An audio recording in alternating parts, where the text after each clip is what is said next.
అధికారంలో వచ్చినాక ఈ రాష్ట్రంలో అభివృద్ధి లేదు, ఉపాధి లేదు, ఉద్యోగాలు లేవంటున్నారు. అసలు ఏంటి వాస్తవ పరిస్థితి? అన్నవాళ్ళు పచ్చకళ్ళు ఉంటారు, టీడీపీ వాళ్ళు ఉంటారు, ప్యాకేజ్ వాళ్ళు అంటారు తప్ప మానవత్వం ఉన్నవాళ్ళు ఎవరు ఈ రాష్ట్రంలో అభివృద్ధి లేదని అనరు.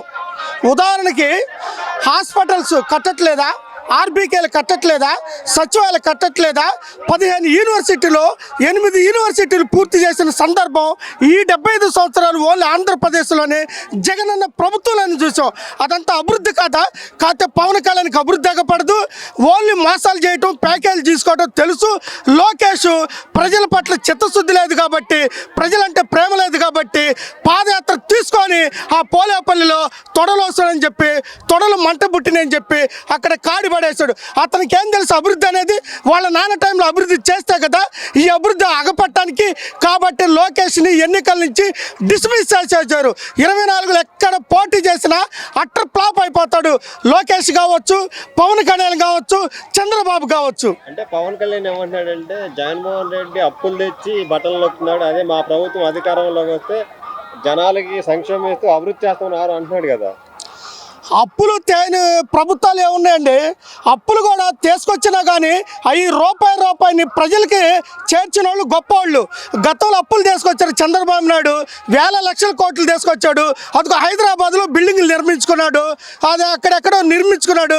కానీ జగన్ అన్నయ్య ప్రతి పేదవాడు, ఎస్సీలకు, ఎస్టీలకు, బీసీలకు, మైనార్టీలకు, సకల జనులకు ఖర్చు పెడుతున్నాడు.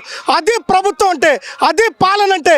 కానీ ఈరోజు ఈ అభివృద్ధిని చూడలేని ఈ పచ్చ జెండాలు, ఈ పచ్చ ఊపుగాళ్ళంతా అలా మాట్లాడుతున్నారు తప్ప 100% రేపు 24లో 170 స్థానాలు విజయడానికి మోగేయటానికి జగనన్న సిద్ధంగా ఉన్నారు. ఆ స్థానాలు ఇవ్వడానికి కూడా ప్రజలు సిద్ధంగా ఉన్నారన్నమాట. అంటే ఎస్సీ ఎస్టీ బీసీ మైనార్టీని ప్రభుత్వం అనగదొక్కుతుంది, ఎస్సీ ఎస్టీ బీసీ మైనార్టీల ప్రభుత్వం మాది అని లోకేష్ అంటున్నాడు కదా. ఎస్సీలని ఎస్టీలు అనగదొక్కింది. ఎస్సీల్లో ఎవరైనా పుట్టాలని కోరుకుంటారా అన్నది చంద్రబాబు. ఆ టైంలో చింత ప్రభాకర్ కానీ, చంద్రబాబు నాయుడు కానీ హేళన చేశాడు, అవమానాలు చేశాడు. ఎస్సీల్లో ఎవరైనా పుట్టాలని కోరుకుంటారా అన్న వ్యక్తి చంద్రబాబు. కానీ ఈరోజు జగనన్న నా ఎస్సీలు, నా ఎస్టీలు, నా బీసీలు, నా మైనార్టీలు అని చెప్పి ఈరోజు దగ్గరకు తీసుకుంటూ స్థానిక పదవుల నుంచి మొదలు పెట్టుకుంటే క్యాబినెట్ దాకా ప్రతి ఒక్క పదవిని కేటాయిస్తుంది ఓన్లీ జగన్మోహన్ రెడ్డి గారే, జగనన్న మాత్రమే. కాబట్టి ఎస్సీలను దగ్గరికి తీసుకుంటుంది జగనన్న, ఎస్టీలను దగ్గరికి తీసుకుంటుంది జగనన్న, బీసీలను దగ్గరికి తీసుకుంటుంది జగనన్న, మైనార్టీలను దగ్గర తీసుకుంటుంది జగనన్న. అవమానం చేసిన వ్యక్తి ఎవరంటే చంద్రబాబు. ఈ స్వతంత్ర కాలంలో ఎస్సీలు ఎవరైనా పుట్టాలని కోరుకుంటారా అన్నది వ్యక్తి ఓన్లీ చంద్రబాబు మాత్రమే, అది సీఎం హోదాలో అన్న వ్యక్తి. కాబట్టి 24లో లాస్ట్ టైం యామల పోనీలను ఒక 23 సీట్లు అక్కడెక్కడొక వస్తే రేపు 170 స్థానాలు జగనానికి ఇవ్వబోతున్నారు, చంద్రబాబుని పాతాళానికి తొక్కబోతున్నారు. అంటే జగన్మోహన్ రెడ్డి అధికారంలో వచ్చినాక ఇసుక, మద్యం, మట్టి అన్ని దోచుకుంటాడు పవన్ కళ్యాణ్ ఆరోపిస్తాడు. అసలు ఎక్కడ అట్లా ఏం జరగట్లేదు. పాదరసంగా బిల్లులు కట్టుకుంటున్నారు, రసీదులు కట్టుకుంటున్నారు. ఆయా ప్రాంత ప్రజలు చక్కగా ఇసుక తెచ్చుకుంటున్నారు, ఆ విధంగా డెవలప్ చేసుకుంటున్నారు తప్ప అది పవన్ కళ్యాణ్కి, చంద్రబాబుకి అలవాటు. కాబట్టి గత పాలనలో చేసిన అలవాటుని, గత పాలనలో చేసిన విధానాన్ని ఇక్కడ కూడా జరగొచ్చు అని చెప్పి మాట్లాడుతున్నారు తప్ప అది రియల్గా ఇక్కడ ఫ్యాక్టరీగా జరుగుతున్న అంశాలు అవి కాదు. ఇక్కడ పాదరసంగానే జరుగుతుందన్నమాట, ఇసుక కానీ ఇంకోటి కానీ. అంటే జగన్మోహన్ రెడ్డి అధికారంలో వచ్చినాక అసలు ఈ రాష్ట్రంలో విద్యార్థులు పూర్తిగా సర్వనాశనం చేసినారని చంద్రబాబు నాయుడు ఆరోపిస్తున్నాడు.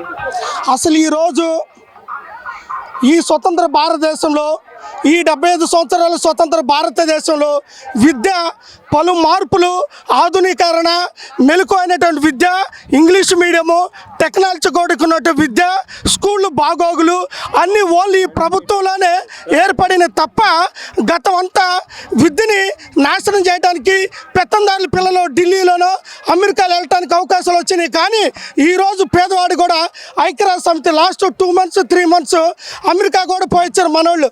ఓన్లీ జగనన్న పాలనలోనే విద్య డెవలప్ అవుతుంది తప్ప ఏమాత్రం ఇబ్బంది ఏం లేదు. ఇంకా జగనన్న వస్తే పేదవాడు బిడ్డ మంచి విద్యలోకి మంచి అవకాశాలు తెచ్చుకోవడానికి కూడా అవకాశం ఉంది. కాబట్టి జగనన్న 24లో రావాలి, వస్తున్నాడు ఏపీకి మరల ముఖ్యమంత్రిగా. అంటే జగనన్న 24 రావాలని మీరు అంటున్నారు, ప్రతిపక్షాలన్నీ కలిసి జగన్మోహన్ రెడ్డిని గద్దె దింపే మా ఎజెండా వాళ్ళ వల్ల కాదు. పవన్ కళ్యాణ్ కావచ్చు, చంద్రబాబు కావచ్చు, లోకేష్ కావచ్చు, బీజేపీ కావచ్చు, కాంగ్రెస్ కావచ్చు, 19లో కూడా ప్రయత్నం చేసినగా వాళ్ళు అంచుకు కూడా రాలేకపోయారు. కనీసం పీకను కూడా పీకలేకపోయారు. రేపు 24లో అస్సలు పీకలేరు. ఎందువల్ల అంటేమో 24లో 19 నుంచి 24లో మధ్యలో జరిగిన పాలన జగనన్న తూచా తప్పకుండా ప్రతి మాటని, ప్రతి హామీని, ఇచ్చిన మేనిఫెస్టోని 100% ఫిలప్ చేసినటువంటి మహానీయుడు. కాబట్టి ముఖ్యమంత్రి గారు 100% 170 స్థానాలు విజయడానికి మోగబోతున్న రాష్ట్రంలో పాత పెట్టబోతున్నారు చంద్రబాబు అనుకో పచ్చ బ్యాచీని, అదేవిధంగా ప్యాకేజీ స్టార్లని. అంటే జగన్మోహన్ రెడ్డి గారు ఎక్కువ ఇస్తానంటున్నాడుగా ప్రతిపక్షాలు. వాళ్ళు ఎక్కువ ఇచ్చేవాళ్ళు అయితే 14 ప్రభుత్వాలు ఇవ్వచ్చుగా. బస్సులు అన్నాడు, రుణమాఫీలు అన్నాడు, ఇంకోటి అన్నాడు, ఏమి చేయలేదు. అతను సొంతంగా, అతను వ్యక్తిగతంగా వాళ్ళ పిల్లోడు బాగోగులకి వాళ్ళకు ఉపయోగించుకున్నాడు. అవి అబద్ధాలుగా మారిపోయినాయి.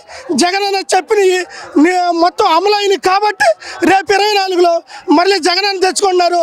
ఎన్ని అబద్ధాలు చెప్పినా, ఎన్ని సిలిండర్లు ఇస్తానన్నా చంద్రబాబు నా సిలిండర్ల కిందేసి తొక్కుతారే తప్ప ఎట్టి పరిస్థితులు చంద్రబాబు కలుసుకోవాల్సిన లేదు. జగనన్నకు 170 స్థానాలు ఇవ్వబోతున్నారు. అంటే సొంత చెల్లికి న్యాయం చేయాలంటే రాష్ట్రపతికి ఏం న్యాయం చేస్తాను పవన్ కళ్యాణ్ అంటున్నారు. షర్మిలక్క మా రక్తమే, మా బ్లడ్డే. కానీ చెప్పుడు మాటలకి లోనైంది, కొంచెం ప్యాకేజీ కూడా లోనైంది. కాబట్టి షర్మిలక్క మా అక్కే. కానీ పేదవాడు ప్రభుత్వం, ఎస్సీ ప్రభుత్వం, ఎస్టీ ప్రభుత్వం, బీసీ ప్రభుత్వం, మైనార్టీ ప్రభుత్వం, ఈ జగనన్న ప్రభుత్వం, ఆ ప్రభుత్వం మీదకి మక్కా కానీ వస్తే మక్కాని కూడా ఇబ్బంది పెట్టడానికి కూడా మేము వెనకాడము. కాబట్టి షర్మిలక్కకి ఒక్క మాట చెప్తున్నా, అక్క నువ్వు కాలనాగులు కాడ ఉండవు, దుష్ట చతుష్టం కాడ ఉండవు. ఏమైనా ఇబ్బంది అయితే అన్నకు ఒక మెసేజ్ పెట్టు, మేము వస్తాం, నిన్ను కాపాడుకుంటాం. కానీ ఇక్కడైనా తప్పు తెలుసుకొని అన్నయ్య కాడికి రమ్మని చెప్తున్నాము. ఆ అన్నయ్య పాలనలో ఉండమని చెప్తున్నాం. దుష్ట చైతన్యంతో కట్టమని చెప్తున్నాం అనమాట. అంటే ఒంగోలు లోకల్ ఎమ్మెల్యే బాలినేని శ్రీనివాస్ గారి పనితీరు ఎలా ఉంది? బాగుంది సార్. జగనన్న ఈ బటన్ నొక్కుతున్నాడు, ప్రతి ఇంటికి వెళ్తున్నాయి, ప్రతి ఇంటికి చెక్ చేసుకున్నాడు. ఈరోజు 25,000 మందికి పట్టాలు ఇస్తున్నాడు. కనివిని అనుగు రీతిలో గత జనార్దన్ గారి టైంలో కానీ ఇంకొకరి టైంలో కానీ ఎక్కడ ఇలాంటి సందర్భాలు లేవు. ఈరోజు చూడండి ఎంత పచ్చగా అందరూ పేదలు, రోజువారి కూలీలు, ఏ పూటకు అప్పుడు తెచ్చుకునేవాళ్ళు.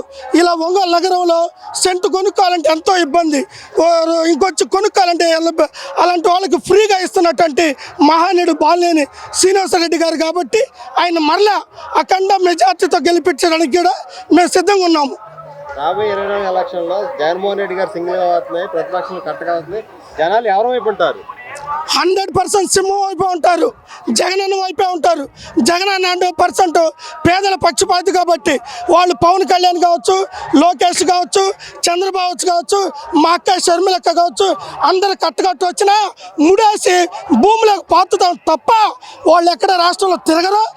లోకల్ గాళ్ళు, హైదరాబాద్ గాళ్ళు వాళ్ళు ఆడికి వెళ్ళిపోతారు. జగనన్న ఇక్కడే ఉంటాడు. జగనన్న ఇంకా మెరుగైన జీవితం, మెరుగైన అభివృద్ధి, మెరుగైన పాలన 24 ఇంకా చూపించబోతున్నాడు. కాబట్టి జగనన్నని 170 స్థానాలు తెచ్చుకోవటమే ఈ ఆంధ్రప్రదేశ్ ప్రజల ఎజెండా, లక్ష్యం కూడా వాళ్ళ పార్టీ పెట్టడమే ఈ ప్రజల ఎజెండా కూడా. చంద్రబాబు నాయుడు కుప్పలాగా మడత పెట్టేసినట్టేనా? కుర్చీ మడత పెట్టేశాంగా. అదో మహేష్ చెప్పాడుగా, మహేష్ బాబుడు మడత పెట్టాడని. ఆల్రెడీ ఆ పాదయాత్ర, యుగాళం పాదయాత్ర పోలేపల్లిలో ఇచ్చాపురం దాకా వెళ్ళలేకపోయింది, 4,000 కిలోమీటర్లు వెళ్ళలేకపోయింది. పోలేపల్లిలో అమ్మ నా తొడలు వస్తున్నాయి, నా తొడలు మంట పుట్టినాయి అని చెప్పి వాళ్ళ అమ్మకు ఫోన్ చేసుకుంటే వాళ్ళ అమ్మ వాళ్ళ మేనమామ బాలకృష్ణకు ఫోన్ చేస్తే బాలకృష్ణ వాళ్ళ బావ చంద్రబాబుకు ఫోన్ చేస్తే వాళ్ళందరూ వచ్చి ఆ పాదయాత్రని మడత పెట్టారు. ఆడ పడింది, వాళ్ళు హైదరాబాద్ వెళ్ళిపోయాడు. జగనన్న పాదయాత్ర పూర్తి చేశాడు, ప్రజలకు ఇచ్చిన మాట నెరవేర్చాడు. కాబట్టి జగనన్నని 170 స్థానాలు ఇవ్వబోతున్నాము, చంద్రబాబుని అనుకొని మడత పెట్టబోతున్నాం.